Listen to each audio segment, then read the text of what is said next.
Dear children, this is Janet. We were discussing about animal fibers such as wool and silk. In our last video, we studied about sericulture in detail. In this video, we are going to know about how silk was discovered, how to find the difference between artificial silk and natural silk, and health hazards in sericulture. Okay, let us start with how silk was discovered. Silk production began in China almost 6,000 years ago. You would have wondered how silk was discovered 6,000 years back by mankind, isn't it?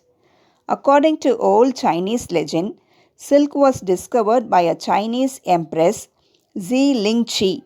She found some white worms eating up the leaves of the mulberry trees in her garden. She noticed that the worms were spinning shiny cocoons around them. She collected some of those cocoons.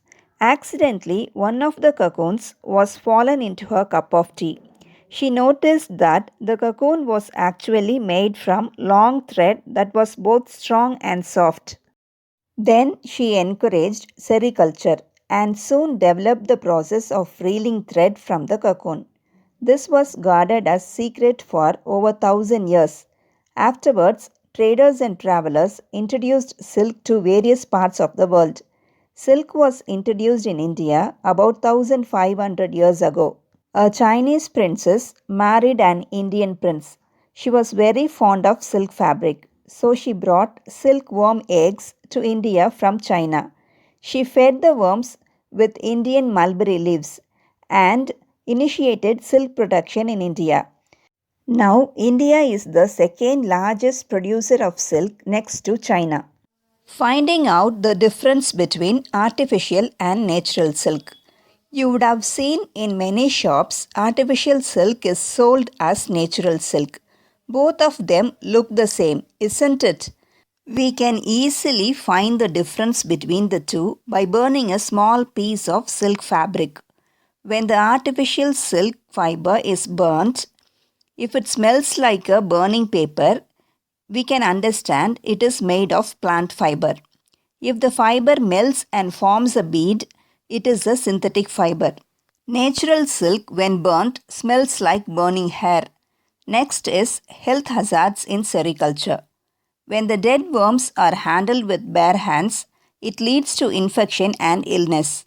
Workers often dip their bare hands into the hot water and check by touch whether the fine threads of silk have loosened enough to wound. This causes blisters, injuries leading to infection. The workers need to stand continuously for 12 to 16 hours a day while reeling the fine silk threads. This may lead to back pain, spine and vision related problems. Vapors from boiling cocoons and diesel fumes from boiling machines in large-scale units may lead to respiratory diseases such as asthma and bronchitis. During weaving process, the noise made by spinning and winding machines and looms may result in hearing problems in workers who are exposed to the noise continuously. Children, with this we have completed the chapter 3, Fiber to Fabric. Thank you.